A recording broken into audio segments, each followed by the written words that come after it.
Voltamos aqui ao híbrido e ao primeiro encontro do Seminário A Política da Psicanálise.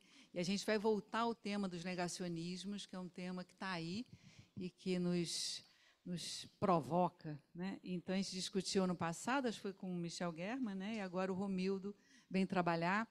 E, aliás, o Romildo prometeu... A gente está numa campanha para o Romildo dar um seminário sobre a negação e os negacionismos. Mas pode falar de novo, contanto que aceite. Eu já falei para ele, pode ser uma vez ou uma vez no mês, uma vez dois meses, em suma. No segundo semestre, 3 aulas no segundo semestre, está reservado uma segunda-feira por mês para você. E a Ondina vai dar um aviso, vem cá, Ondina, sobre o colóquio do sábado. É melhor a Ondina, que é a diretora de biblioteca, ela vai saber explicar melhor. No sábado, nós vamos receber o Tarrab, via Zoom, e o Cleiton, ao vivo e a cores. Vão ter 2 mesas, uma mesa que é o ler um dizer e a outra que é escrever um dizer, a escrita do dizer. A Comissão de Biblioteca e a Clínica da Política do Ato se juntaram e fizeram algumas questões baseadas em 2 depoimentos, da Suzane Romel e da Veronique Mariage, que são 2 depoimentos super conhecidos, então a gente não precisa entrar muito em detalhe, para pegar os pontos e tentar entender o que dali é leitura e o que dali é escrita, quem lê, quem escreve. São essas as questões que orientaram o grupo de leitura. Isso já foi mandado para eles, eles vão falar em torno disso, mas também vão falar do que eles querem falar, não só do que a gente quer falar. Tá? E nós vamos ter um almocinho delícia no meio dos nossos trabalhos, que é um almocinho árabe, de uma refugiada do Acnur, que vai nos servir delícias, já sabemos que ela faz coisas muito gostosas. Sim. Esperamos vocês, começa às 10, vai até às 16, depois a gente sai para o shopping, né? O shopping não vai poder ser na hora do almoço, vai ficar para depois. Sim, o almoço vai ter, com Coca-Cola, com essas coisas ruins todas. Mas às 4 a gente vai sair para o shopping. Tá bom? O livro do Tarrab está esgotado, infelizmente, mas o do Cleiton não. A gente pode comprar até aqui, já está saindo cartaz. É interessantíssimo. Tem a venda, se querem comprar hoje ali com a Jéssica, agora, antes que a Jéssica vá embora. O livro é muito interessante, dá uma coisa meio bom ler em chinês. Eu li o último capítulo, daqui a pouco eu li o primeiro, o penúltimo capítulo, aí o segundo. Dá para fazer umas coisas assim bem interessantes. E é Prêmio Jabuti de 2016, realmente um livro surpreendente, acho que é bem interessante. Lacan chinês, né? Então, já, não sei nem se é segunda, acho que é mais da segunda. A capa está lindíssima, a capa com aquele tigre, né? E tem textos tem textos de Lucianini, tem texto do Antônio Teixeira, tem muitos textos. E Paulo Vidal deve vir também, né, Paulo? É um livro que tem um pouco a sua cara. Você estará aqui no sábado, apenas presencial. Ah lá, ó, apenas presencial. Não vai valer vídeo Zoom. Então tá, Zoom só o Maurício Tarrab, que está em Buenos Aires. Tá, gente, vamos começar. Bom, gente, boa noite. A gente vai dar início hoje ao primeiro seminário do ano, dessa série que a gente iniciou no ano passado, né, da política da psicanálise, eu e Paulo Vidal na coordenação. E hoje a gente vai ter a honra de ouvir o Romildo do Rego Barros, né, a respeito desse tema do negacionismo, que já fizemos no ano passado o primeiro encontro com o Michel German, né, e retomamos agora com o Romildo, né. Eu acho que, só lembrando assim, muito rapidamente, o Michel German, entre outras coisas, abordou a relação entre o negacionismo e a extrema-direita, né, os fascismos contemporâneos, Aí foi uma ocasião oportuna também para nós da coordenação, que nos deu a chance de trabalhar essa diferença fundamental entre a negativa freudiana como produtora do eu e da realidade, por oposição à disseminação dos discursos negacionistas, né, como práticas orientadas pela pulsão de morte, seus corolários na forma de disseminação do ódio, da segregação, do racismo, né? Mais perto, tá? Aí, de um comentário nesse dia, eu estou extraindo aqui um pedaço que, enfim, antes de passar a palavra para o Romildo, né, que é o negacionismo tributário do não querer saber, num tempo de predomínio das narrativas.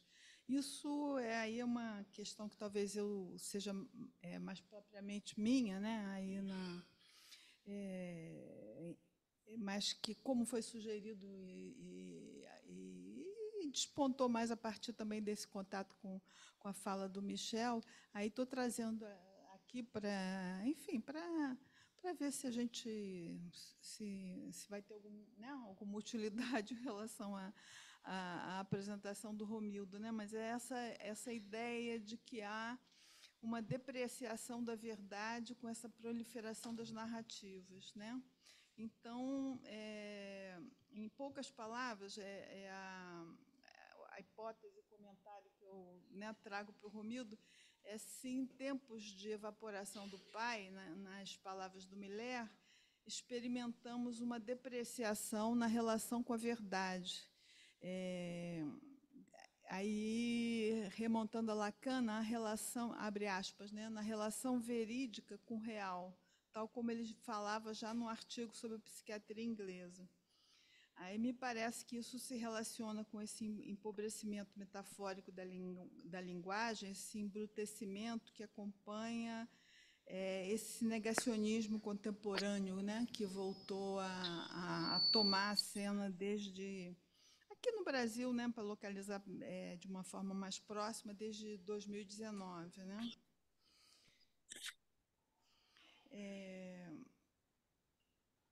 Enfim, é basicamente isso. Né? E aí eu acho que... aí eu vou passar a palavra para o Romildo, então... eu acho que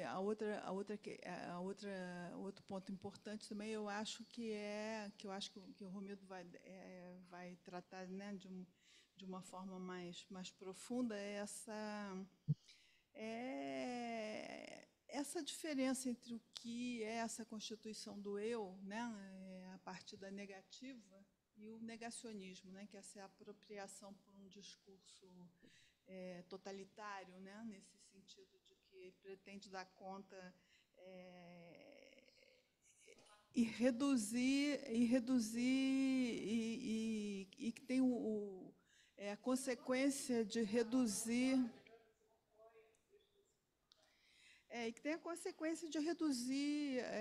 a um certo valor unívoco da linguagem, né, que eu acho que isso pode ser importante, né, mas enfim, eu passo a palavra para o Romildo e aí a gente depois abre para discussão.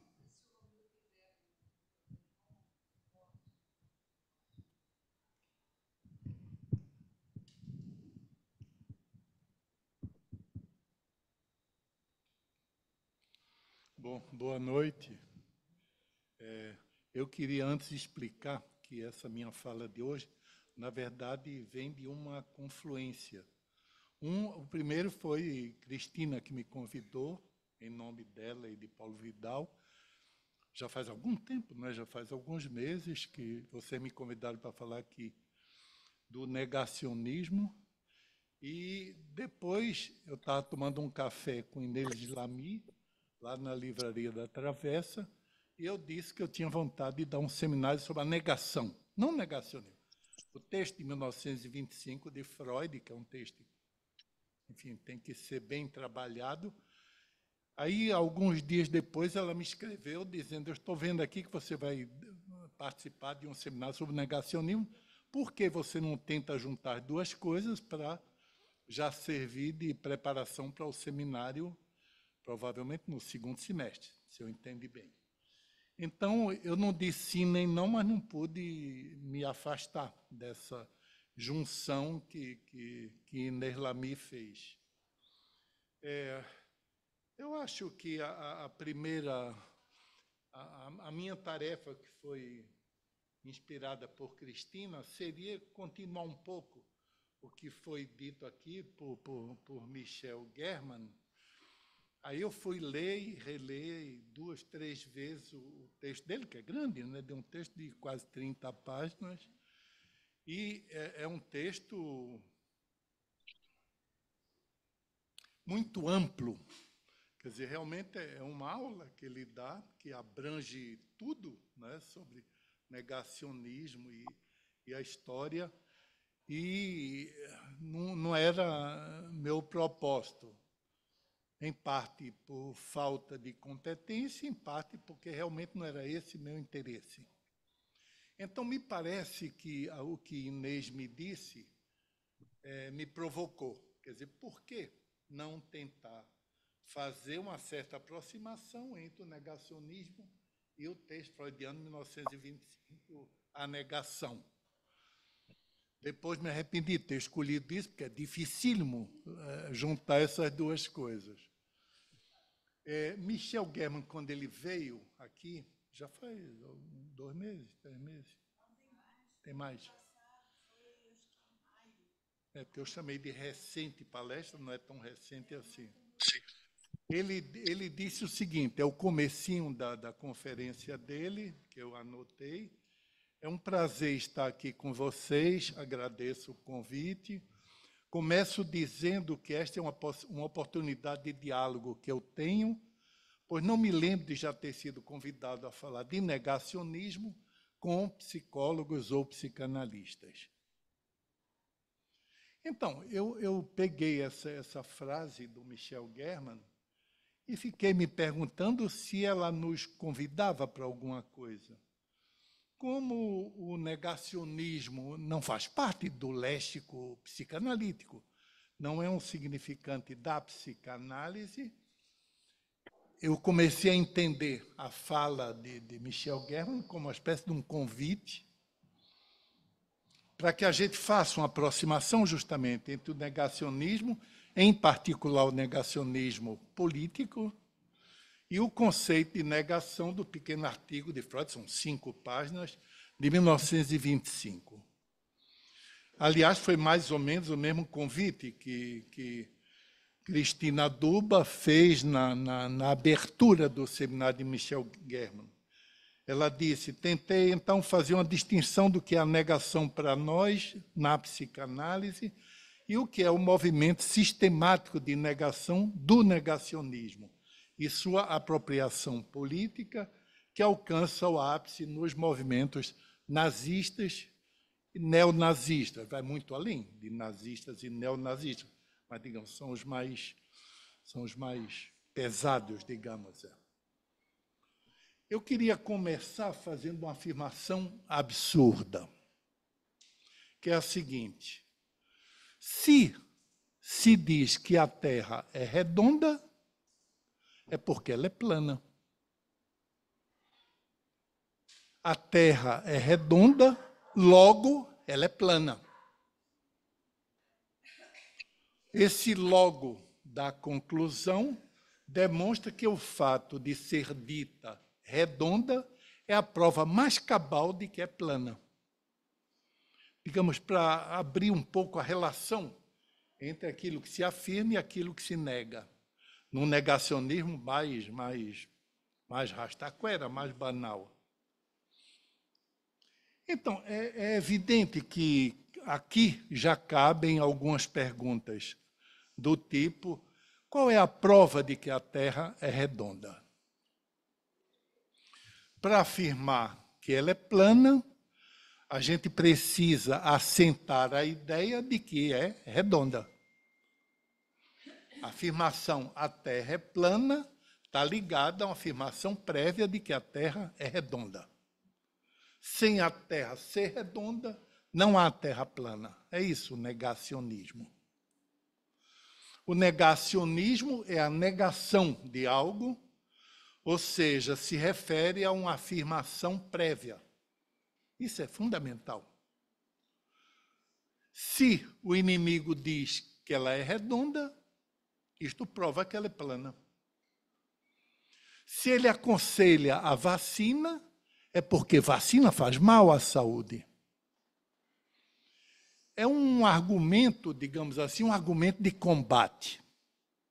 O argumento negacionista é um argumento guerreiro, um argumento de combate. Ou então se pode dizer, eles estão nos enganando, assim, no absoluto.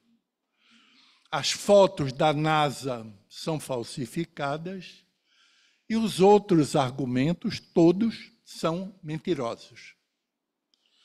O poder deles, é um inteiro, repousa sobre uma série de mentiras. E é justamente o fato de repousar sobre uma série de mentiras que os mantém no poder. Eu fui buscar uma definição do negacionismo que fosse a mais simples e a menos especializada possível. Então, eu achei uma que é da Academia Brasileira de Letras, simplesmente, onde se diz o seguinte: o negacionismo é uma atitude tendenciosa, isso é um adjetivo importante, que consiste na recusa a aceitar a existência, a validade ou a verdade de algo, como eventos históricos ou fatos científicos, apesar das evidências ou argumentos que o comprovam. O negacionismo, então, não vai contra o senso comum. Ele vai contra a verdade e os fatos provados pela ciência. Vocês vão ver que isso é bem mais intricado do que parece. Né? Sobretudo, né, Cristina já avançou isso, numa época em que é a própria verdade que está em desuso. Entende? Então, você dizer é verdade ou não é verdade já não conta tanto como argumento de autoridade. Segundo essa definição da Academia Brasileira de Letras, a autoridade da afirmação, daquilo que é prévio ao negacionismo, é dada pelas evidências e argumentos. Está lá na definição da ABL. A gente pode se perguntar, e quem autoriza as evidências e os argumentos? Normalmente, na nossa civilização, normalmente é a ciência. Mas a gente pode citar também a crença, os costumes ou o poder. A fonte do poder, o que é a fonte da afirmação, é o outro, com maiúscula, é o outro do negacionismo. A quem cabe a prerrogativa da Bejahung, no termo freudiano, da afirmação.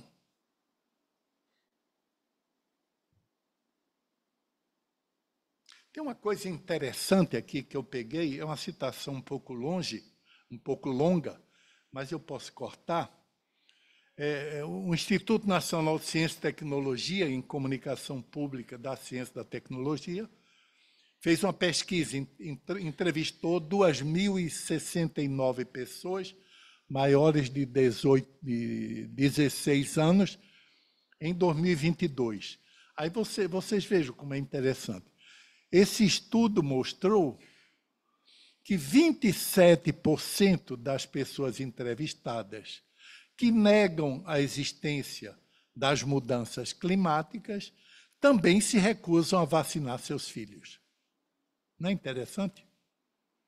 Não é? Faz sentido, mas é interessante. Não é? Quer dizer, isso mostra o negacionismo como coisa inteiriça.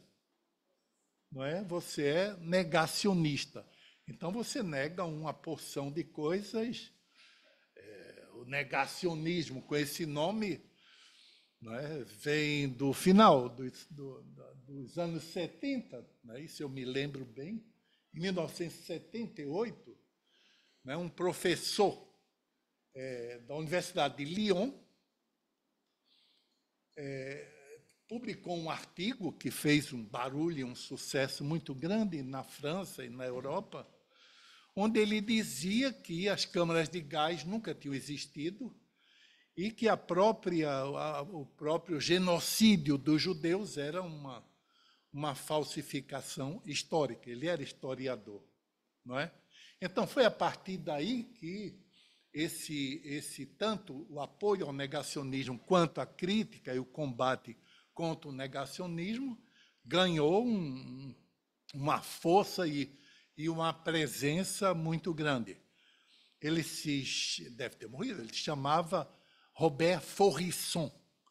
Era um professor da Universidade de Lyon enfim, era um tipo que era desconhecido até então, com exceção de alguns intelectuais, historiadores, tal, que o conheciam. Mas era alguém que realmente estourou na mídia, na discussão política, entre os partidos, isso eu me lembro bem, que passaram a discutir essa tese de Faurisson. E o que é curioso é que, evidentemente, a extrema-direita, os neonazistas tal, embarcaram nessa argumentação, mas também militantes da extrema-esquerda, sobretudo de orientação anarquista. É uma coisa que mereceria um estudo aprofundado. Tem um pensador francês que escreveu um livro, o Vidal-Naquet, que é bem mais conhecido que Faurisson. Ele escreveu um livro contestando as pesquisas de Robert Faurisson, inclusive fazendo críticas à própria metodologia científica que Faurisson tinha usado, assim, de que eram dados insuficientes, alguns eram falsos, etc., etc., etc. E eu me lembro do nome dele, porque ele é bem mais conhecido que Faurisson, mas, sobretudo, porque ele virou um combatente contra Faurisson e contra o negacionismo.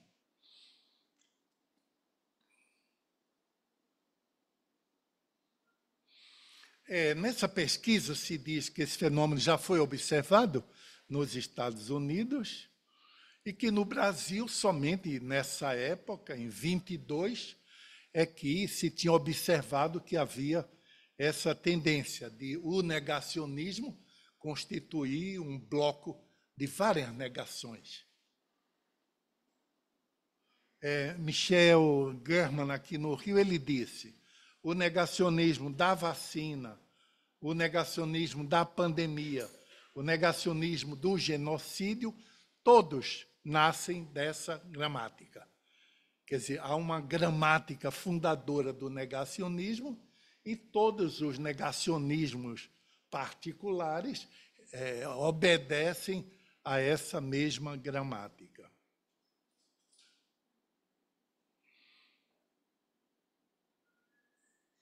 Então,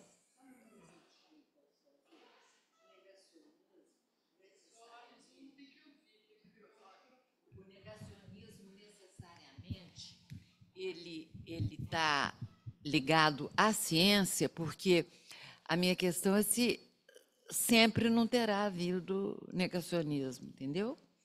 Ou se esse termo, se essa maneira de gramática está ligada à ciência. A ciência já é bem antiga, né? Ela já tem, como força dominante, já tem uns 5 séculos ou 6. Mas, de qualquer forma, quer dizer, o negacionismo é possível, aliás, é provável que já tenha se erigido contra a religião. Não é? Por exemplo, se a gente estudar a história da Inquisição, vai ver que existe que já existe um certo combate negacionista, não é? Nessa que tinha um preço altíssimo, aliás, não é? Nessa época. Você tem uma ideia de qual seria a gramática? Ele não fala de uma gramática, mas eu acho que talvez seja igual ao Coxon. Ele está dizendo que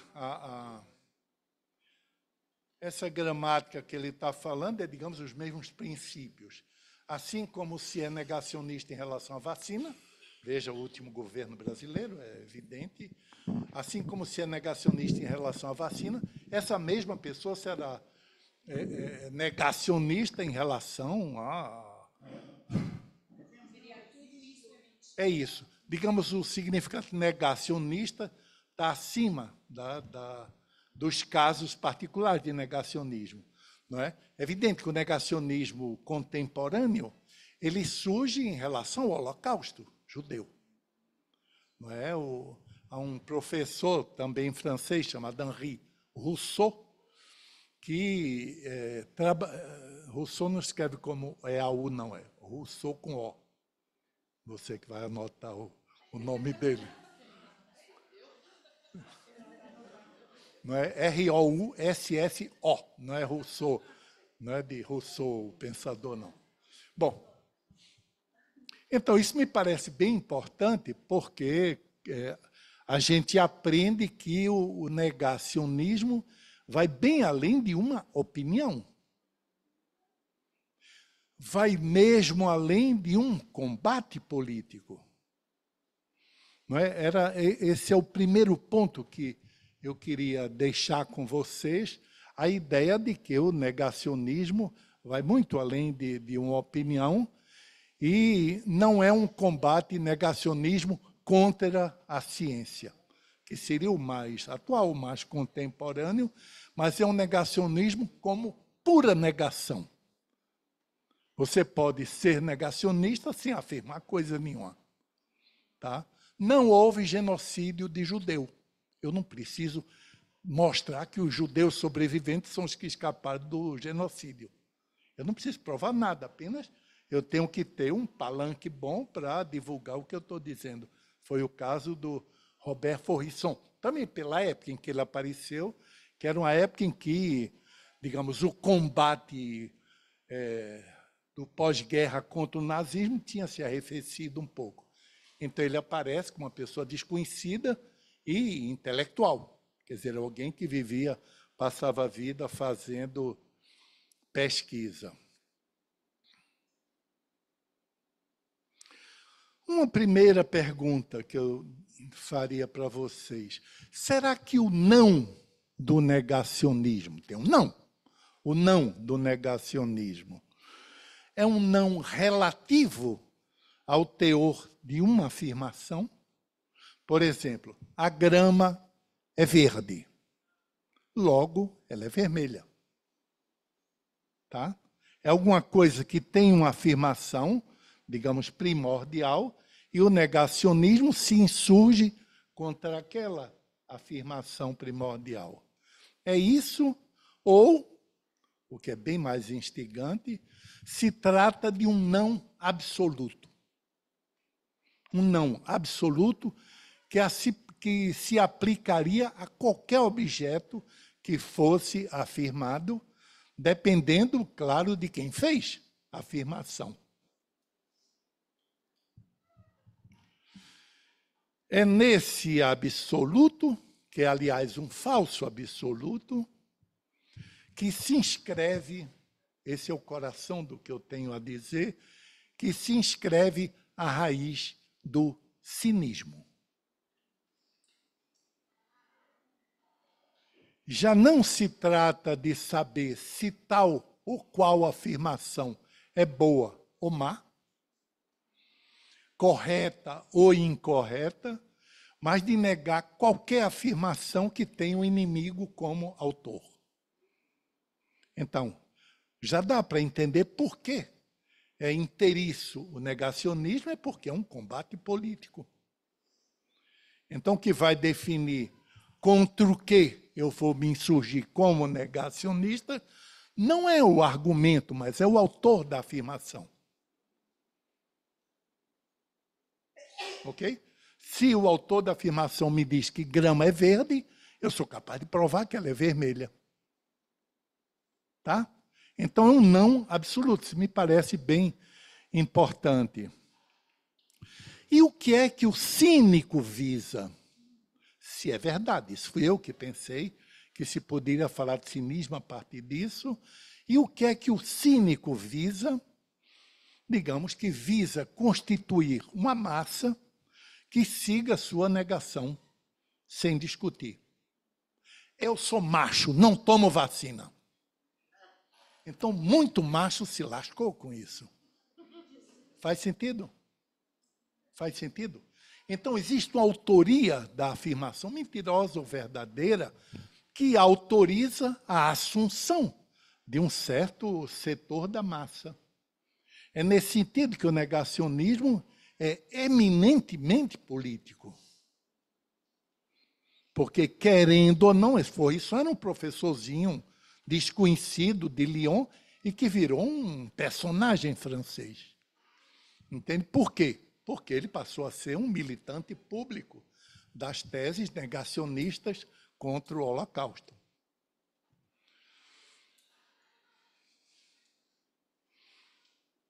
Isso eu vou voltar no fim, mas, digamos, para adiantar um pouco, diante da inexistência do outro, segundo o que ensinou Jacques Lamillet e Henrique Laurent, lá num curso que já tem alguns anos, ou vários anos, o cínico se oferece como o seu semblante. O outro não existe. O cínico é seu semblante. Isso faz sentido para o que Lacan, né, diferenciando o cínico do canalha, diz que o cínico se toma pelo outro. O cínico contemporâneo, não Diógenes. Para isso, não somente ele apresenta à massa, a nós, as pessoas, a sua negação, como se apresenta como o outro de uma nova afirmação. Vocês estão vendo que tem um caráter rotativo entre afirmação e negação. Ele não aceitará, é o caso do Robert Faurisson, ele não aceitará nunca que o chamem de negacionista. Eu disse que Vidal-Naquet fez um livro inteiro contra o negacionismo desse cara. O negacionismo ele não aceita, porque negacionista é alguém que fica na pura negação.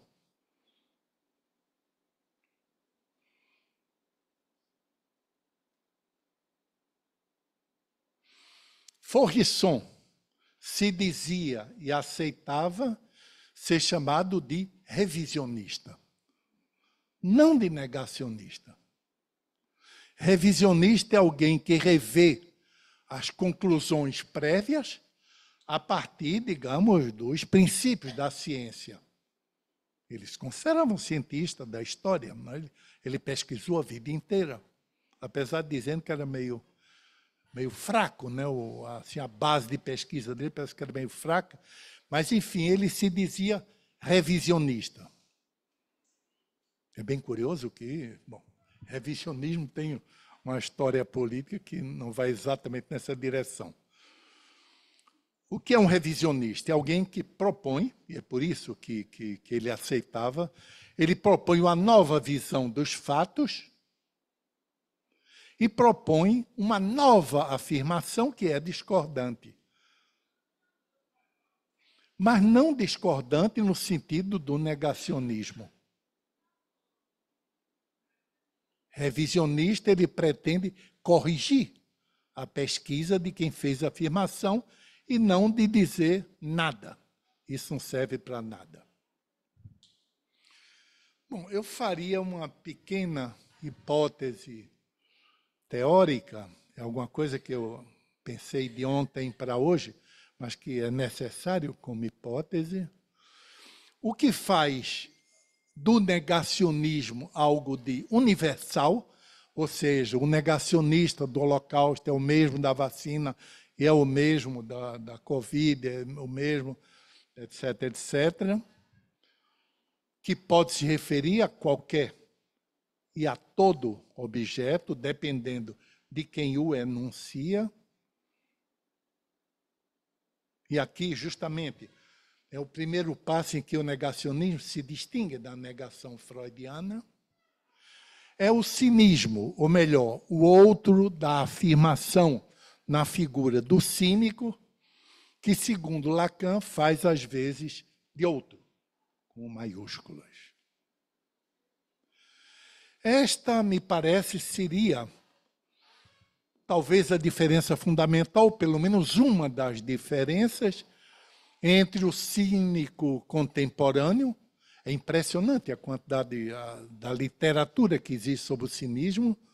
Né? Existe a razão cínica, né, do Peter Slotnick, que enfim, eu li, mas já faz alguns anos, é um livro mais antigo, mas que é impressionante a qualidade da demonstração dele. Então, a diferença fundamental, ou pelo menos uma das diferenças fundamentais, entre o cínico de hoje, esse que o Peter Slotnick comenta, e o filósofo cínico da antiguidade, como Antístenes e Diógenes. Então, veja, onde é que está a hipótese que eu proponho para se pensar, não necessariamente para se discutir hoje. Enquanto os cínicos antigos reagiam à inconsistência do outro, Diógenes deixou uma série de histórias engraçadíssimas. Eu me lembro que teve uma... Aliás, foi Rick Lohan que me contou uma vez que ele está sentado, né, como ele fazia, quase desnudo, numa praça pública. De repente, Alexandre, o grande, quer dizer, o grande general Alexandre, chega junto dele assim e faz sombra. Então, Diógenes diz para ele, afasta-se do meu sol. Não é? Quer dizer, que era típico da razão cínica antiga. Quer dizer, que ele se comportava segundo o que ele entendia como os ditames da natureza. Então, não havia rei, nem general, nem autoridade, nem nada. Então, enquanto os antigos reagiam à inconsistência do outro, ou seja, no espaço onde se revela que o outro é inconsistente, como Alexandre o Grande, o cínico de hoje, o cínico Diógenes se apresenta como objeto de escândalo. Vocês imaginem, se alguém assiste ele falando nesse tom para o grande general Alexandre. Não é? Ele se oferece, qualquer cínico, é uma escola que teve seu sucesso, se apresenta como objeto de escândalo. Como ele dizia, vivendo como vive a natureza, ou como manda a natureza, mas ele, Diógenes, não se oferece para tomar o lugar de Alexandre.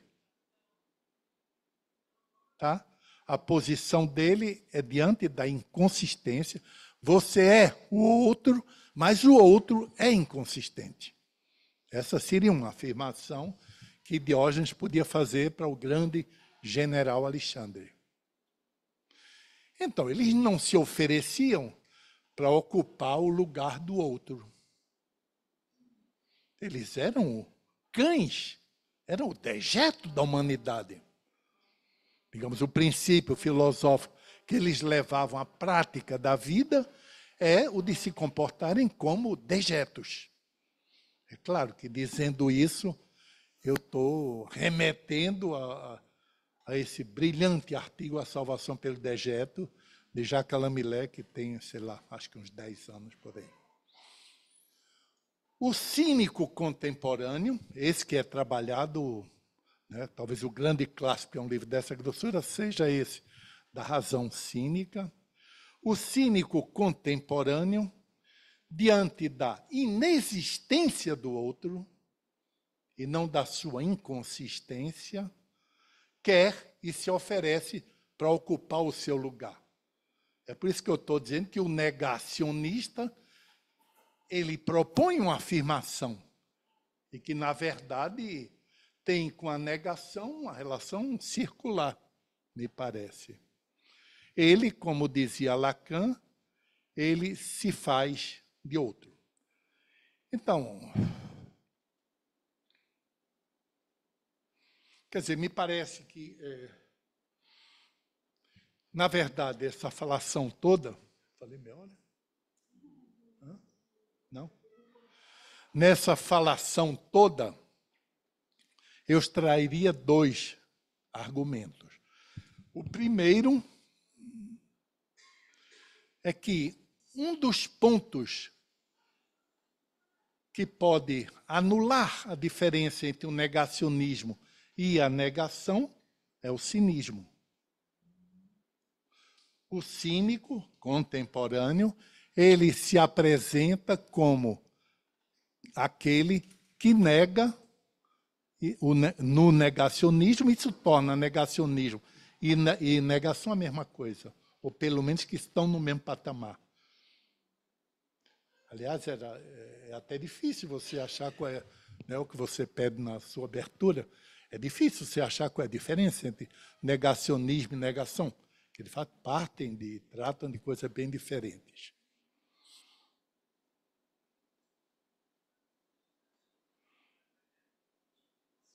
Bom, vamos ficar por aqui.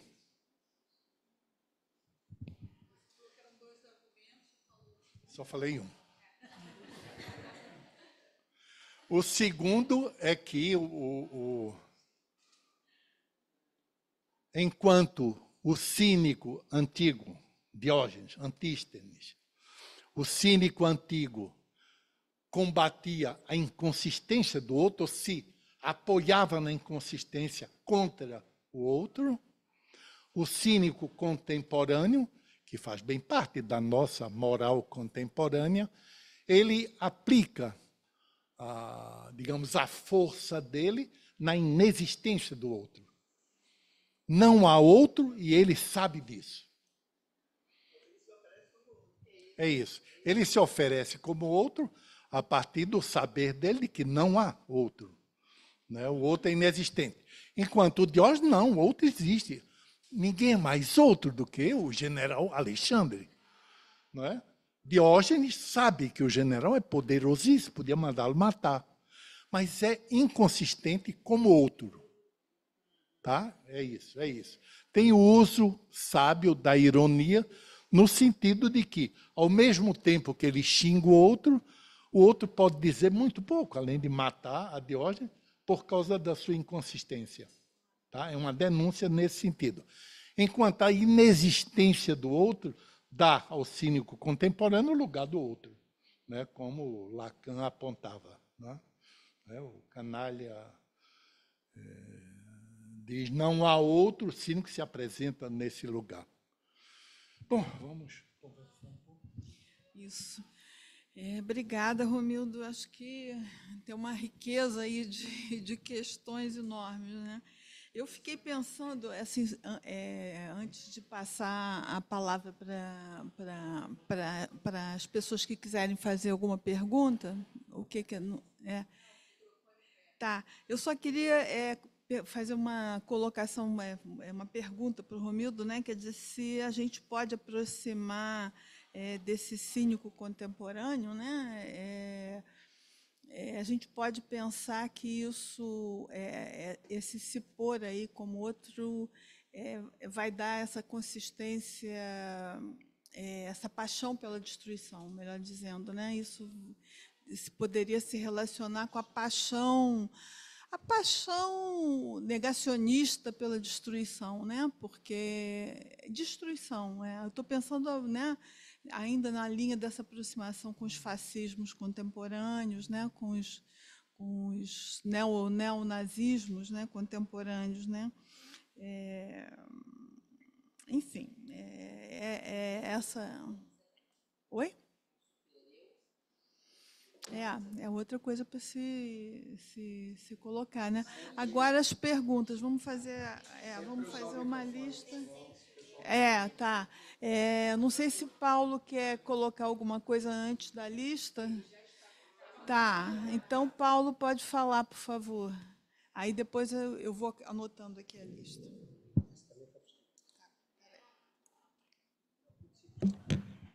Olá, colegas, Romildo, Cristina, né? Foi maravilhosa essa apresentação. Eu gostaria de colocar uma coisa. Dá para botar a imagem dele grande, não? Um minuto, Paulo, que ele está se ajeitando Uhum. aqui. Espera aí, Paulo.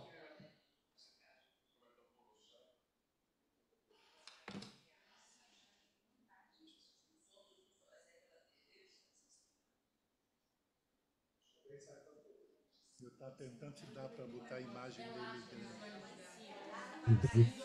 Se não, tudo bem. Se não dá, tudo bem.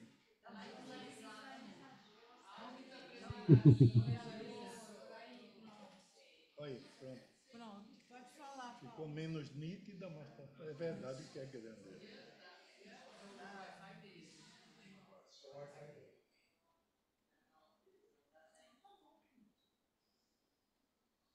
Pode falar, Paulo.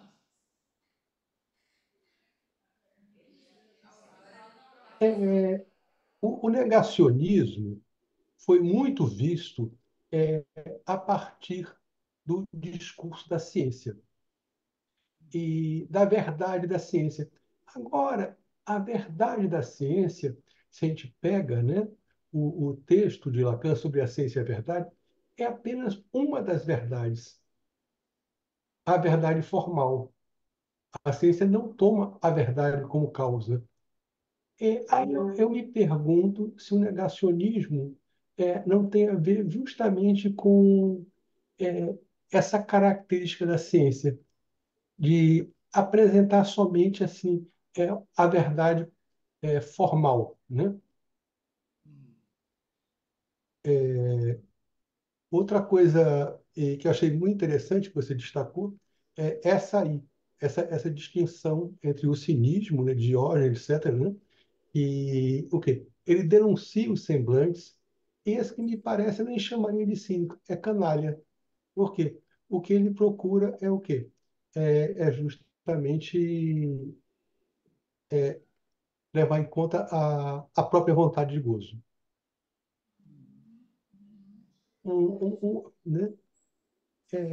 Então, e há alguma coisa, já que a gente está falando em verdade, etc., isso tem a ver com a psicanálise, por que que esse discurso tem tanto sucesso? Né? Há alguma coisa que tem a ver com. Já se falou em evaporação do nome do pai, etc., né? E que me parece que tem a ver com esses movimentos de extrema-direita, e eles não só de extrema-direita, o quê? Eles dão um ser ao sujeito. Eu gosto muito de uma expressão do Lacan, que ele é assim, é,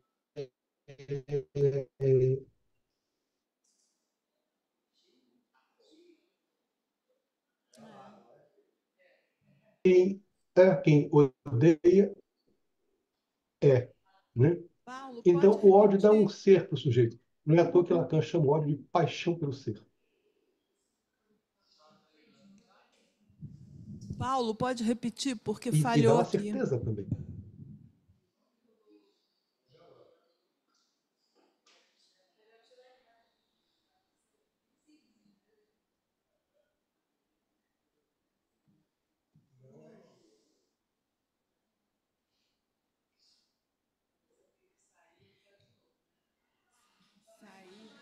Como é que é?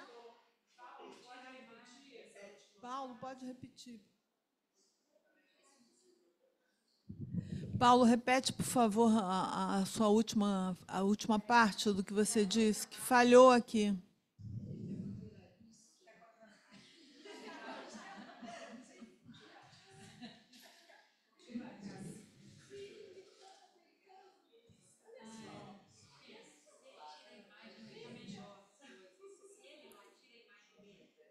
Paulo, Paulo, tira. Paulo, tira a imagem, tenta tirar a imagem para a gente ver se consegue te ouvir. Acho que ele sabe. Então vamos continuar e depois se Paulo retoma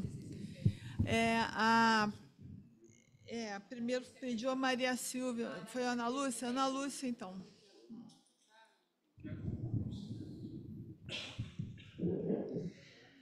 Nossa, eu estou achando esse assunto tão difícil. Mas eu só vou dizer algumas coisas assim que me chamaram a atenção, que eu também não tenho resposta, mas primeiro é que a Cristina falou primeiro sobre a depreciação da verdade.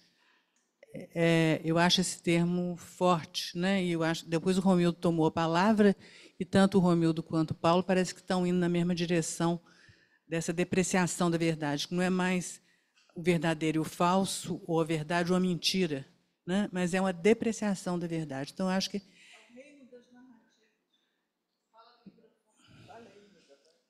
Não, só complementando, para mim faz um pouco sentido pensar nisso como esse reino das narrativas contemporâneas. Pois é. Falo em narrativa, Pois é, mas assim... Mas a depreciação da verdade, por exemplo, fica até difícil a gente falar de narrativas falsas, né? É qualquer narrativa, parece, né? Assim, porque esse exemplo que você deu, por exemplo, da vacina, que não sei quantos por cento da população negacionista não vacinou seus filhos. Quer dizer, não se trata de mentira, porque se não vacina seus filhos, né, é porque tem alguma coisa ali de uma crença, né, de que aquilo é verdade. Quer dizer, você entende? Não está em jogo a questão da verdade ou da mentira. E eu acho que... No caso aí, um dos dois está defendendo a ciência. Exatamente. Né? Um elemento de crença. E será que tem... Qual seria a relação entre o negacionismo e as fake news, por exemplo?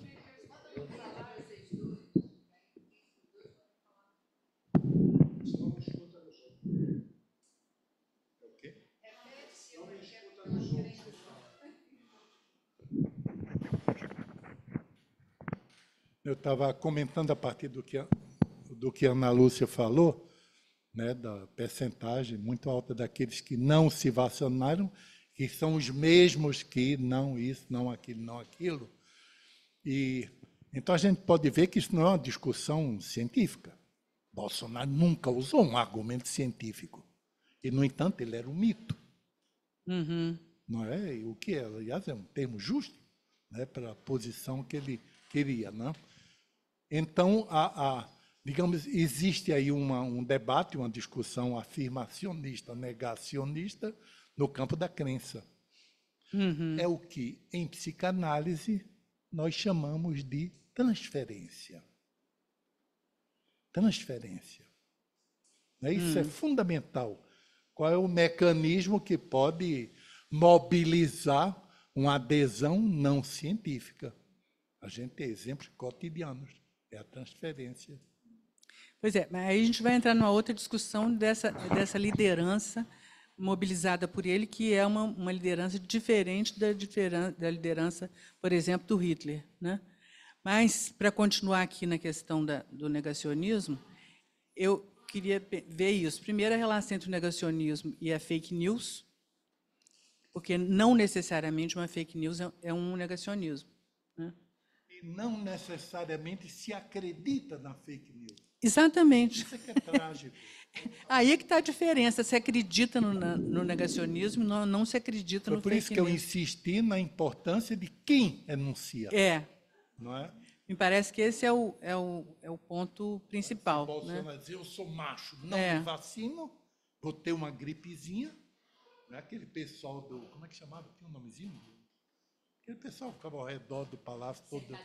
No cercadinho, não vai se vacinar. E a outra coisa que me chamou a atenção é que você, ao tentar definir o negacionismo, você disse, como a gente costuma até falar da negação, né, que o negacionismo parte de uma afirmação. Então, parece paradoxal. Né?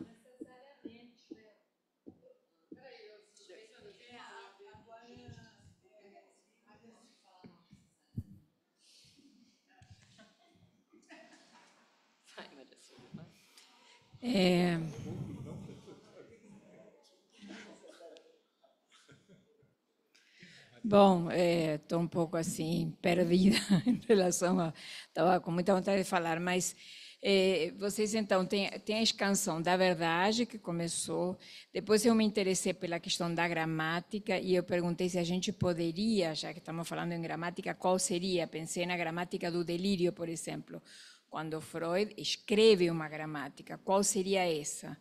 Você diz, a grama não é verde, logo é vermelha. Mas no caso da vacina, a vacina não é nenhuma prevenção. Ela adoece. Por isso que não vacina nos pais as crianças, porque eles podem adoecer, ao contrário, né?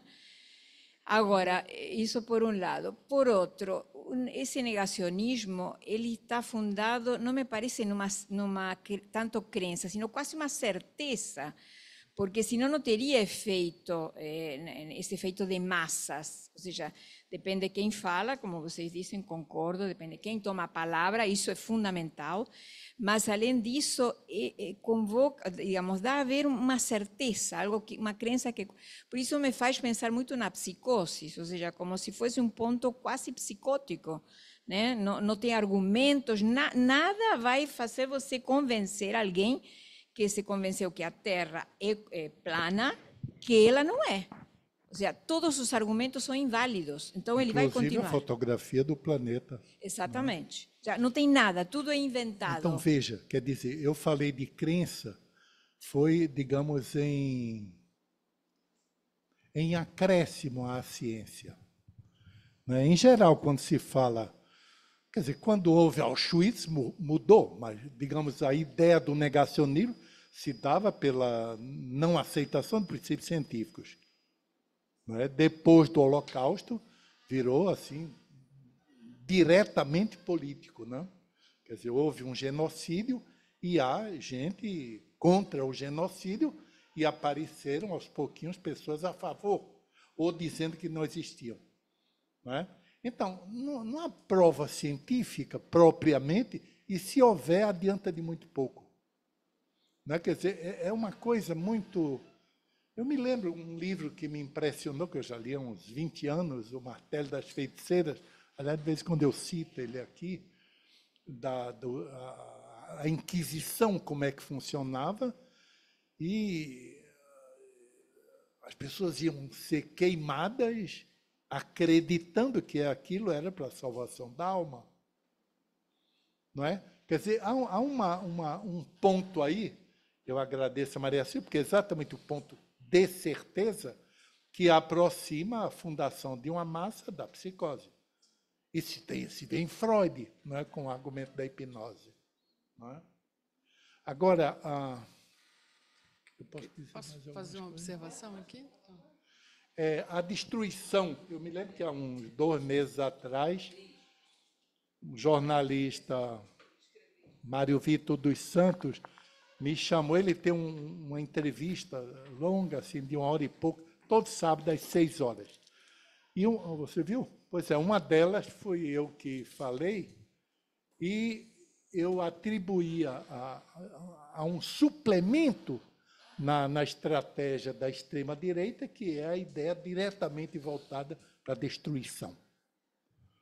A rigor, por exemplo, nosso antigo presidente não tinha programa nenhum, programa político nenhum. Não é, o que ele dizia é que os petralhas iam morrer, pronto. Isso bastava para uma resposta passional. Hein? Não, eu falo como projeto político tal qual se entende. Isso aí é um apelo a uma resposta passional, ideológica, como diz Ana. Então, a destruição, né, na minha cabeça, está muito ligada estrategicamente à extrema-direita. Eu acho que, a partir do que Paulo falou, não é, existe um desprestígio. Qual foi? Foi depreciação que alguém falou? Cristina. Foi Cristina. Existe uma depreciação da verdade a tal ponto de se poder chegar a dizer não há verdade. Tá? É muito estranho, porque em 2000 e, enfim, alguns anos atrás, hein? Não é? Não é? Em 2000 e pouco, né, a Universidade de Cambridge elegeu ou pesquisou qual foi o termo mais usado no ano de 2021, foi justamente pós-verdade. Não é? Isso quer dizer alguma coisa, muito mais pelo pós do que pela verdade. Não é? Existe uma superação temporal da verdade, aqui na nossa conversa de hoje, da verdade como critério do bom e do ruim. Sabe? Quer dizer, parte-se para outra coisa que nos interessa, não é? Não só com o artigo de 1925, né, de Freud, como também dos textos de Freud sobre as massas, né, de 1921. Como é que se constitui uma massa? Como é que se cria uma paixão? Né? Lacan disse uma coisa definitiva, que o povo alemão se identificou com o bigodinho de Hitler, né? Que é uma afirmação genial, no sentido de que é uma extração do corpo, e na extração desse corpo se funda um espaço de identificação de um povo inteiro. E, finalmente, peraí, deixa eu ver. Sim, era isso, da verdade. Só para enumerar aqui as pessoas que vão falar: Ângela, Renata, Noemi e Eduardo. Tá. Eu queria só fazer uma observação. Eu queria assim, trazer um elemento que eu acho que tem a ver com a lógica do o uso do negacionismo na política contemporânea, que é esse negócio chamado QAnon, né? Eu ouvi um podcast, vou até te passar um podcast do Le Monde sobre a teoria complotista do... Fala em português? Complotista também? A teoria da conspiração, quer dizer, essa porcentagem de pessoas que aderem ao negacionismo desse cínico que se põe no lugar do outro, porque o outro não existe, mas as pessoas aderem a isso. Eu acho que o delírio, a certeza delirante que está por trás de não vacinar, de não acreditar nas urnas, de não acreditar que a Terra é isso ou aquilo, a certeza delirante é de que estão dizendo isso porque tem coisa por trás disso, né? Quer dizer, é impressionante, assim, qualquer coisa que venha agora, por exemplo, todo esse processo, né, que está sendo essa investigação contra o Bolsonaro, os bolsonaristas não arredam pé. Isso eles estão falando, isso é tudo mentira. Isso aí, então, quer dizer, então essa teoria conspiratória por trás, que eu acho que é um fator interessante também para incluir no raciocínio. Continua a ideia da certeza, né, um delirante. Né? E para a Renata. Na verdade, é um pouquinho mais do mesmo nesse ponto dessa certeza inamovível, quando o Romildo falou, eu sou macho, não tomo vacina. Aí você falou, muito macho se lascou. Então, eu pensei nisso, assim, era a morte ali do lado. Não é, porque a Terra, pode ser que a foto da NASA seja, não é bem essa foto, ou a ciência, não era alguma coisa distante, era a morte ali de um familiar, de alguém que está do seu lado, e mesmo assim era uma certeza inamovível, não tinha. Então, isso para mim me intriga muito. O que é esse ponto que não se move? E vai ter sempre uma explicação. Tem um documentário excelente chamado A Terra é Plana. Não sei se vocês viram, está na Netflix. É impressionante, porque é isso. Eles vão lá comprovar que a Terra é plana, e obviamente dá sempre errado, e tem sempre alguma coisa que vai a mais. Mas, enfim, esse ponto que é quando vem a morte, que tem essa destruição, que não é nem só do outro, é destruição própria. Né? Eu sou macho, eu não tomo vacina, dali a 2 segundos morreu. E, mesmo assim, não convenceu ninguém à volta.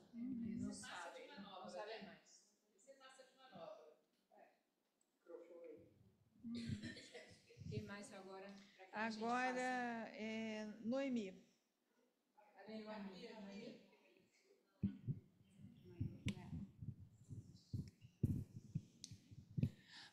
Romildo, pelo que eu entendi, Existe o discurso negacionista, esse espontâneo, que é esse tipo que a Ângela acabou de citar, e um outro científico. E nesse científico, por exemplo, nos dois eu acho que é impossível de dialetizar, né? É positivista na veia, raiz.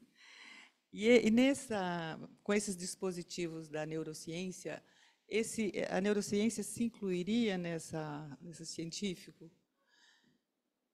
E sobre isso que a Ângela falou, eu tenho uma dúvida, Ângela, porque se você vê aquele vídeo da reunião do Bolsonaro com seus pares, eles estão ali inventando a mentira. Eles também não acreditam. Eles não acreditam.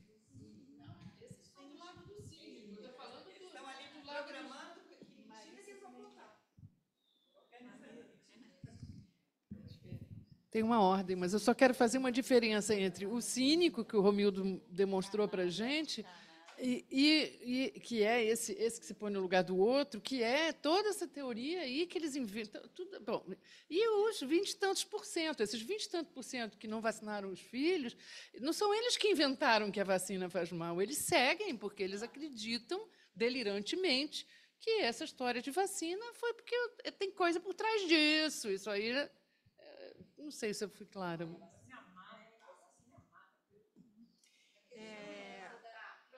Eduardo pediu a palavra.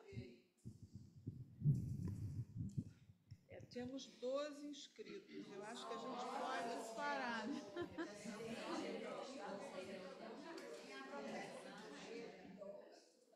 Eu não sei se alguém lá queria se inscrever.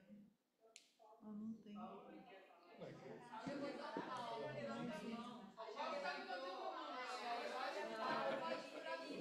Tá. Tá, depois do Eduardo, o Paulo fala, então. Bom, eu fiquei pensando aqui algumas coisas que me chamaram a atenção, porque a gente fala sobre essa coisa da prevalência das narrativas e, ao mesmo tempo, a gente estava falando sobre como tem meio que um conjunto que forma um todo, né? E me parece um pouco muito ambíguo, assim, narrativas e um todo, porque narrativas parece ser algo que abre para mais e o todo, né, fecha. E vocês falaram também muito sobre a ciência, e em certo momento o Romildo falou sobre a religião, e eu só consigo pensar assim, nessa questão, por exemplo, da Palestina hoje, né? Que justamente é ciência e religião também se afetando nesse lugar, e a gente falou que são as mesmas pessoas que fazem esse negacionismo no Brasil, por exemplo, mais clássico bolsonarista, mas será que são as mesmas pessoas que fazem esse negacionismo, por exemplo, que não acreditam que foi Israel que foi responsável pelos atentados e tudo isso? Se trata das mesmas pessoas? Não me parece, assim. Enfim, algo que... Eu acho que essa é uma grande discussão, né?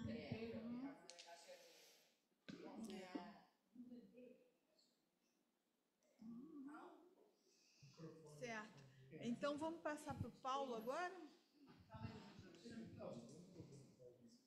Sim. Quem mais agora?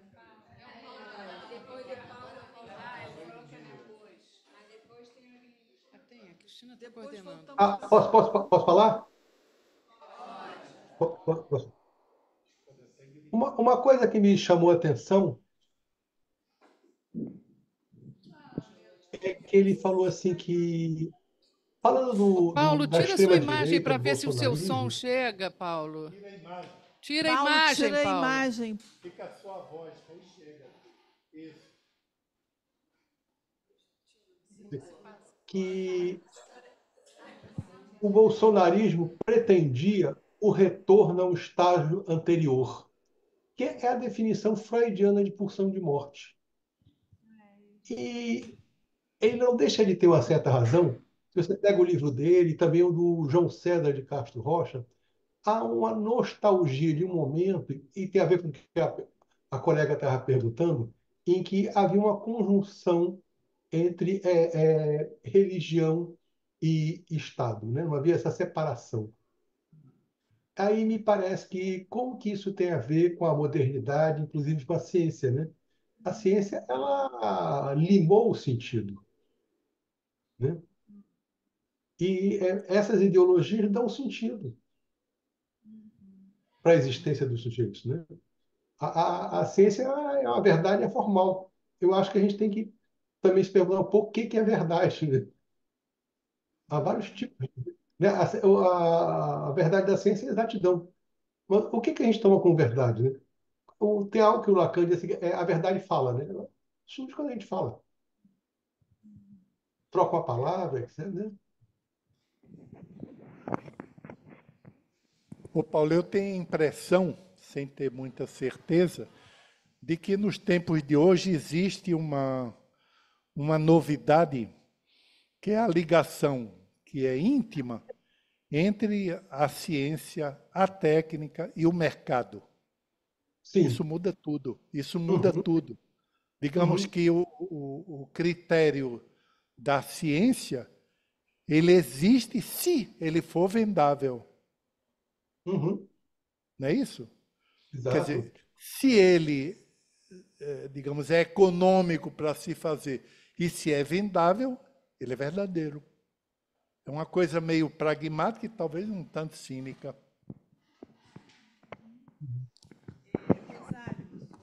Rosário. Estava me perguntando desde o início, até pela sua abertura, falando da negação, negacionismo, aproximação, diferença.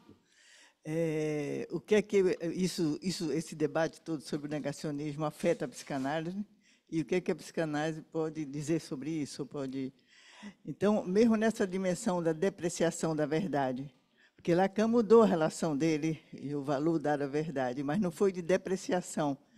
Ele falou de uma verdade variável, mas uma verdade variável baseada numa verdade que é da não relação sexual, do impossível da relação sexual. Então, a partir daí, as narrativas pessoais fantasmáticas tratam esse ponto de real. O negacionismo não quer saber desse ponto de real. Ele é feito para fazer existir o outro e negar o real. Quer dizer, vamos dizer assim, o que é que nega e o que é a gramática comum é desse ponto de real. Então, eu acho que essa questão, por exemplo, para mim, em relação às narrativas, é porque o real já voou, né? É como se cada um pudesse ter uma narrativa sobre, por exemplo, o Holocausto ou sobre a Palestina, que o Eduardo... Essa gramática comum de... Para tratar o real, né? Mas para ignorá-lo. Né? Mas o que eu estava a dizer, outro ponto aí importante de sublinhar, é a questão da negação fazendo aparecer o sujeito, a divisão do sujeito. Quer dizer, a psicanálise recolhe a negação como uma presença do sujeito, da divisão do sujeito. E o negacionismo faz existir o outro. Quer dizer, então, o negacionismo nega qualquer divisão do sujeito. E como é que isso afeta a nossa clínica? Porque a gente, atualmente, tem que trabalhar com a divisão do sujeito, quer dizer, localizar, poder fazer aparecer a divisão do sujeito a partir de um certo discurso que se quer totalitário, assim, sobre si mesmo até. Paula. Eu acho que eu gostei muito dessa parte sobre o real. E o Lacan, ele, de um lado, desmentido do real, no que o real, né?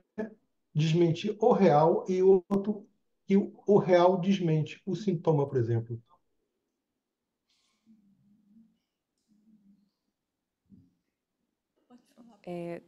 Não, tem muito a ver com o que a Rosário falou, que eu estava pensando em falar, que era tentar justamente retomar essa diferença de denegação que você quer abordar no seminário do semestre que vem, né? Denegação e negacionismo.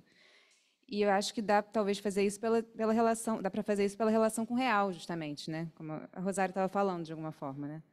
Na denegação tem um real que reaparece como resto, né? E no negacionismo talvez não tenha esse resto. Pelo que a gente está falando aqui, é muito mais no nível da certeza, né? Sem resto. E aí também, da mesma maneira, uma diferença de verdade mentirosa, que a verdade está falando, a Rosário também falou das verdades da psicanálise, da verdade na psicanálise, né?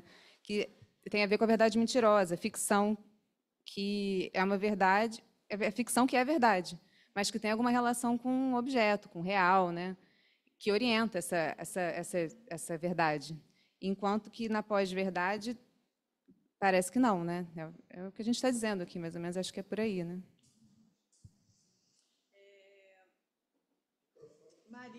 Marícia. Passa então, Ana Beatriz, depois Marícia. Você pode falar antes, depois Ana. Era uma pergunta sobre uma precisão teórica, que eu acho que eu já soube, não lembro a resposta, mas a diferença entre o cinismo e a perversão. Essa lógica, o Paulo lembrou do desmentido, né? Eu sei, mas mesmo assim, né? Eu sei que o outro não existe, mas mesmo assim eu me coloco, me apresento como outro. Como você usou o cinismo especificamente, eu queria acompanhar a sutileza aí, porque eu acho que tem alguma e seria importante a gente localizar. Eu acho que há uma aproximação possível de fazer aí. Inclusive, eu tinha, quando eu estava preparando isso, nesses dias aí, eu tinha pensado no excelente definição da perversão, ou da posição do perverso, de Octave Manoni. Isso nos anos 60, sei lá, muito antiga. Isso ficou consagrado nos meios lacanianos, acho que até hoje. Ele dizia, eu sei que a mãe não tem pênis, mas mesmo assim, entende? Quer dizer, a Verleumdung, né, de que falava Freud, que é uma negação relativa, não é? É uma relação negativa, quer dizer, mãe tendo ou não pênis, isso não vai me impedir de gozar, entende? Eu me apoio na hipótese de um pênis materno, sabendo que não existe. Né? O que me livra, aliás, de eu ser o pênis materno. Isso na clínica é comum, né? É cotidiano isso. O grande risco é do próprio sujeito virar o falo materno. Né? Mas é verdade que há uma proximidade. Aliás, tem um artigo de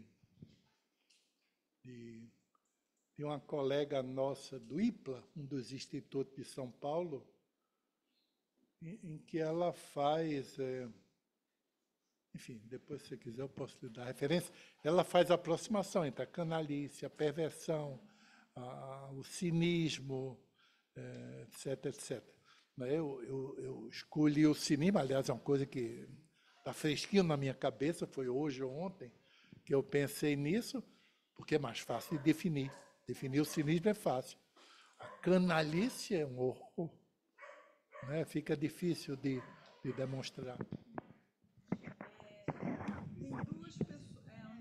Não, é só perguntar rapidamente a associação que o Romildo prometeu entre isso que a gente está falando aqui e o texto de 1925, que me parece... a denegação parece outra coisa, né? Fundante quase do simbólico. Acho que é muito diferente daquela Bearn e Ostolson, como primeiro, do que essa negação da qual a gente está falando hoje em dia do cinismo. Eu acho que é bem diferente. Queria saber qual é a associação e aproximação que você fez. A minha intenção, já que Inês me lançou o assunto, a minha intenção é trabalhar o texto freudiano de 25. É porque eu tinha esse convite de Cristina, mas foi com Inês que eu juntei as duas coisas. Eu não tinha pensado e continuo sem saber muito bem como juntar. Sim, foi por isso que vocês veem, eu levanto 2 ou 3 hipóteses, mas, na verdade, eu não sei muito bem. Eu vou ter que trabalhar, mas a proposta do seminário é sobre a Fernay. Vai ter o seminário. Que também é dificílimo. Você tem que trabalhar cada parágrafo. Né? Mas são 5 páginas só. Dá para fazer. Bom, então, primeiro, feliz porque vai ter o seminário. Só falta... Pelo menos eu estou comprometido. Agora comprometeu todo mundo, falta mandar a proposta. Depois, um comercialzinho, a conferência do Michel German, que foi num seminário por Psicanálise do ano passado, vai estar na Arquivos. Vai sair, Arquivos vai ser lançado dia 23, Arquivos 18, e Tem os outros 2 livros, a própria Andina tinha esquecido, em suma, também tem isso. E depois o negacionismo surgiu no núcleo de psicanálise de direito que eu participei. Eu participei em 2022. Eu lembro até de eu dizer, e a negação do Freud? E a Cristina desenvolveu muito esse tema. E uma vez, numa orientação lacaniana, ela falou, foi nessa linha do que a Rosário falou, quer dizer, que o negacionismo seria a negação da negação. Né? A negação implica numa divisão do sujeito. O negacionismo não quer saber de divisão. Né? O negacionismo é para dizer que o outro existe, é completo, eu sei, tenho certeza, porque alguém me disse. Essa paixão das massas que o Freud já falava, que é essa crença que a gente não sabe, isso que a Maria Silva falou, quer dizer, dá para dizer que é psicose, é muito estranha essa certeza, que é inabalável, inabalável. Hoje em dia, a gente... apoiada, né? A gente já desistiu de conversar, né? Antigamente, a gente achava que era possível conversar. Agora, a gente sabe que é impossível falar, se o motorista do táxi começa a falar alguma coisa, chega uma hora, né, saltando, depois de saltar, eu falo, mas ele vai ser preso. Mas não adianta nada, só para desabafar. Depois que eu já saltei. Eu tinha pensado que... Agora, a última pessoa que queria ter o Rodrigo. Aí acho que a gente vai... Rodrigo vai ficar... Deixa eu só completar um pouco o que está sendo dito aqui. Eu tinha pensado num apoio no corpo do outro. Entende? Isso é evidente que eu estou pensando em Lacan, dizendo que o povo alemão se identificou com o bigode de Hitler. Mas, digamos, há uma certa extração do objeto do corpo do outro absoluto. Entende? Isso tem um valor hipnótico, no sentido de que Freud falava na psicologia das massas, e é fortíssimo. Né? A gente estava falando aqui do poder de convencimento. Eu acho que, em parte, depende disso. É desse apoio... De Trump, pois é. Aí é a barriga dele.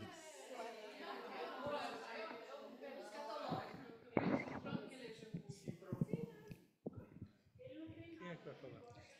Rodrigo. Então, posso falar? Acho que essa discussão está ótima e me fez pensar muitas coisas, muitas outras questões, até porque é uma questão cara a mim, já pensei isso em outros momentos. Mas eu fiquei pensando na distinção, né, dos cinismos, porque, por exemplo, a gente trazendo um pouco para a clínica, por exemplo, o Gé do Santiago trabalha muito isso, o gozo cínico, nas toxicomanias. E, no caso, fazendo referência ao gozo cínico, digamos, do Diógenes. Mas eu fiquei pensando, então haveria uma certa diferença entre o gozo cínico e o gozo do cínico contemporâneo. Né? Será que haveria essa diferença, essa diferenciação? Né? E gozo do cínico, daquele que ocupa o lugar do outro. Porque, de alguma forma, isso parece que se aproxima um pouco também. Né? Quando a gente pensa o gozo cínico do toxicômano, quando, digamos, ele não tem uma crença no outro também, mas sim no gozo do corpo. Né? Então, eu fiquei pensando um pouco o que poderia se aproximar ou não aí, ou fazer uma certa diferenciação. Né? A outra coisa que eu achei precioso é o fato de que o negacionismo ele se apoia em quem está falando. E aí, nesse sentido, eu fiquei pensando também o quanto isso também talvez se apoie numa certa paixão da ignorância.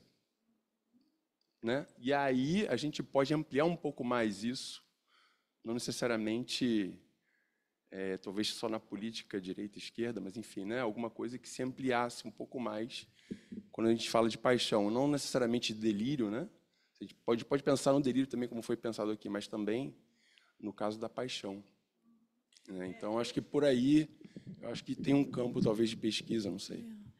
Isso que você fala me remete um pouco à questão do ressentimento, né? Das massas ressentidas do fascismo. Né? Uhum. Eu acho que fala em relação aos alemães. Eu acho que o Humberto Eco fala disso também, no livro dele sobre E eu fiquei pensando uma outra coisa, assim, digamos, um negacionista chegando à análise, acho que a esperança seria que ele chegasse na denegação, né? Essa seria a esperança do analista, né? Na denegação. Do negacionismo para a denegação.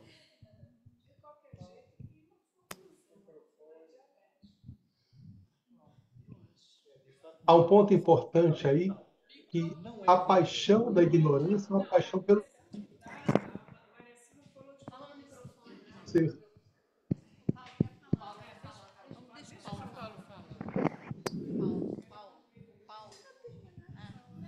É só porque a Maria Silva falou de forclusão, eu acho que não é a forclusão propriamente psicótica, mas há uma não dialética. São sujeitos que têm algum ponto, eu diria forcluído mesmo, a esse Há um ponto ponto importante, que leva né? à crença. Na paixão.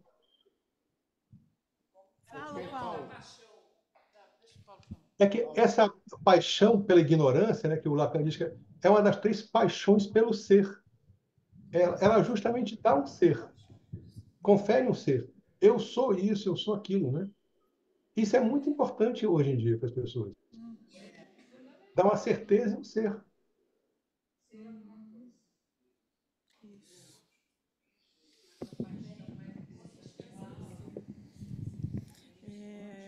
Romildo quer falar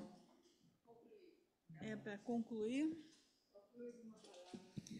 Concluir no que é possível concluir. 2 palavras. Eu acho que eu estava pensando aqui, essa reunião de hoje, pelo menos para mim, foi mais interessante naquilo que ela não deu do que no que ela deu. A gente está diante de uma relação muito difícil de fazer. Muito difícil. Quer dizer, eu passei 2 ou 3 dias tentando achar saídas como essa do cínico antigo, cínico moderno, inexistência ou inconsistência do outro. Foram maneiras que eu tentei para abordar uma junção que é muito difícil de fazer, se é que é possível. Se é que o negacionismo tem alguma coisa a ver com a negação. Pode ser que não. Mas uma coisa que Ana Beatriz disse aí, que eu acho que a gente devia guardar, é que não se trata de relação dialética. Se trata de um outro tipo de junção não dialética. Aliás, na edição da Companhia das Letras, de Freud, que Freud todo mundo pode publicar, tem na parte da negação, que é um volume, e tem um artigo do Sarfati, muito interessante, muito grande, mas onde ele, num certo momento, eu não me lembro do argumento dele, mas num certo momento ele diz, não se trata de dialética. Ele dá um outro nome para a relação, eu não me lembro qual foi, mas, digamos, ele exatamente nesse sentido aí, né, entre Maria Silvia e Ana Beatriz, existe aí um lançamento, né, mas não se dirige à dialética, como se fala dialética, né, Lacan, em 51, falar da histeria como tratamento dialético. Né?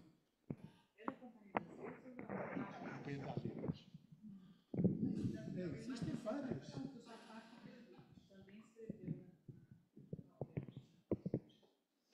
Lá de Ana, esse é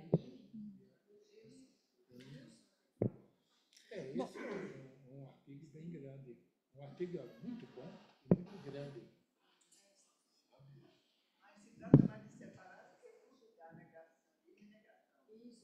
Não, mas, por exemplo, para você não chegar à conclusão, para você não chegar muito facilmente demais à conclusão de que a relação é nenhuma. Existem coisas que não se relacionam. Não é? Ou então, para definir a relação, tem que trabalhar muito. Entende? Realmente são campos de aplicação muito diferentes. Né? A verdade de 1925, ela se dirige à constituição do sujeito. Não é isso? Tanto a Beyerholm quanto a Verneinung são momentos de constituição do sujeito, a Ausstoßung, a expulsão. No caso do negacionismo, existe uma espécie de hipocrisia de base que faz com que, foi nesse sentido que eu apelei para o cinismo. O cinismo tem um apelo moral, ético, muito fácil. É bom? Bom. Gente, agradecer muito ao Romildo e a todo mundo, todos os presentes e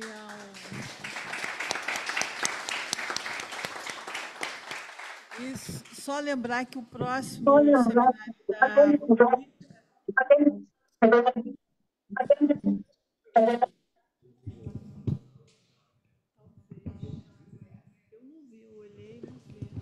Enfim, só lembrar que o próximo seminário vai ser sobre o capitalismo, com a presença do discurso capitalista, né? Com a presença do Antônio Teixeira.